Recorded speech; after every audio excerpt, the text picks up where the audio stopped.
So, you have hopefully discovered and calculated in your on your worksheet that pi is the ratio of two different things in the circle, right? It is the ratio of the circumference divided by the diameter. This is what pi is. If you accurately measured um, the circumference and the diameter, you will always get a value that is close to pi, right? Close to this irrational number. Um, so you should always get a value that is close to 3.14, right? That is because if you take the diameter and you lay it around the circle, right? So each of these colors is a diameter, one full diameter, right? So we lay it around the circle, it goes around the circle 3 times plus a little bit more, right? We have this extra diameter. This is about 0.14 of a diameter, right? About 14% of the diameter. So pi is 3.14 about. This is rounded, right? That equals one circumference, right? 3.14 diameters is one circumference. So if you do the circumference divided by the diameter, you should get something very close to this. And if you measured super accurately, you will get this, right? So the value of pi can be rounded to 3.14. Um, so it's a very special value when we think about circles. It will appear over and over again. Anytime you see this 3.14, anytime you see pi, think circle, right? So pi is not just 3.14, right? That's when we round it, but it actually has an infinite amount of these decimal places after it. And you'll notice there's no pattern that ever repeats, and it has been calculated to millions of places at this point. There's never ever a pattern that repeats, which is why we can't turn it into a fraction and why it is irrational, right?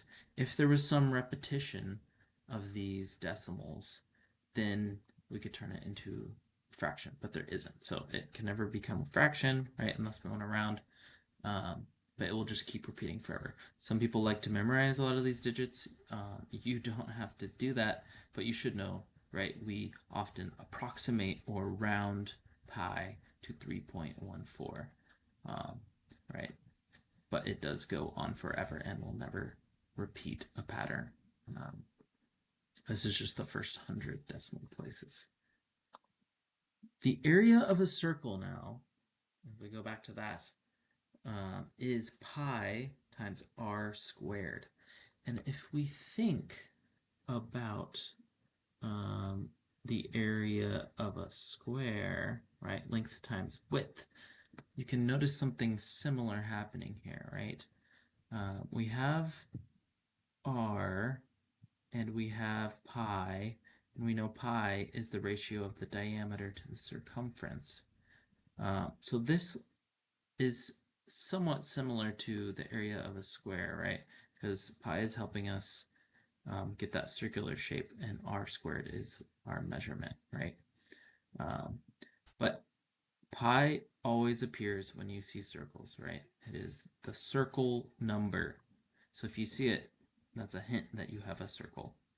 Um, if we look at the volume now of a sphere, which again is like a circle just rotated in 3 dimensions over and over again, we have pi again, right? Pi r cubed times 4/3, right? So again, we have our measurement r. That's the distance from the edge to the center. We're cubing it now, right? When we are doing areas, we're going to see the squared. When we're doing volumes, we're going to see the cube happening. And then we have this proportion 4/3, and then times pi. Again, pi appears because spheres are really just circles flipped around in 3 dimensions. Um, so there is pi, again, our magic circle number. It's very important. The ratio of the diameter of this circle to its circumference. Um, so we need irrational numbers to describe continuous quantities accurately, right? Pi, the digits never repeat. They continue forever. There's no pattern to their decimals. Um, but rational numbers are the ones that are most common to us, right? We see them in the world around us. We use them on our speed limit signs, in our recipes, in our shoe labels. Um, as humans, we are very used to these rational numbers. We like integers, um, but irrational numbers we don't often place on our speed limit signs, like it's not 55.56709 forever, not repeating, kilometers per hour, right? We're not going to put that on a sign. That doesn't make much sense to us, but they are very important. Um, and pi is the one that you are going to see the most. Pi appears in so many places. I'll link a video in ManageBack that just has some interesting things about pi because it just seems to appear in many places in the universe. But it is the special circle number. So if you ever see pi, you know that there is a circle involved in some way. Without that very long, never ending number, we wouldn't be able to calculate the area of a circle. Uh, so irrational numbers are important. So are rational numbers, right? Yes, we can represent irrational numbers as decimals, and we often do, and end up rounding them. But they are, by definition, right? They can't be made into fractions. Um, and they include surds, right? We learned about those last week. Whereas rational numbers are expressed in a ratio where both the numerator and denominator are whole numbers. This includes perfect squares.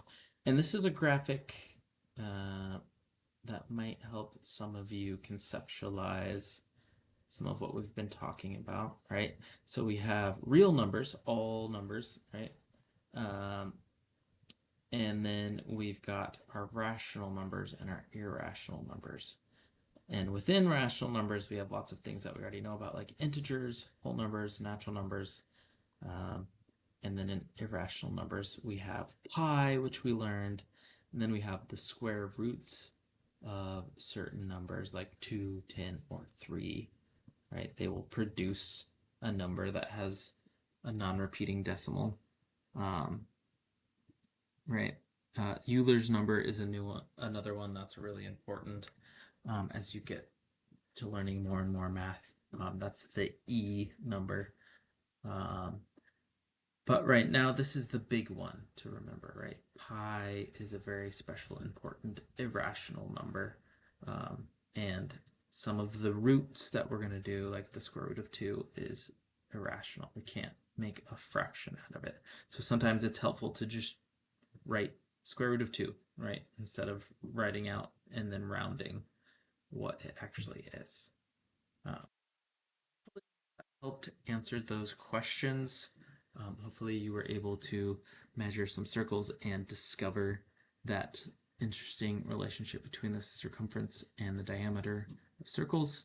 Um, I will be arriving in Italy by next week. I'm not sure if I will be there in time to be in class with you next week, but I will see you all in person very, very soon, and I'm very excited to meet all of you. All right, have a great rest of your day. Bye.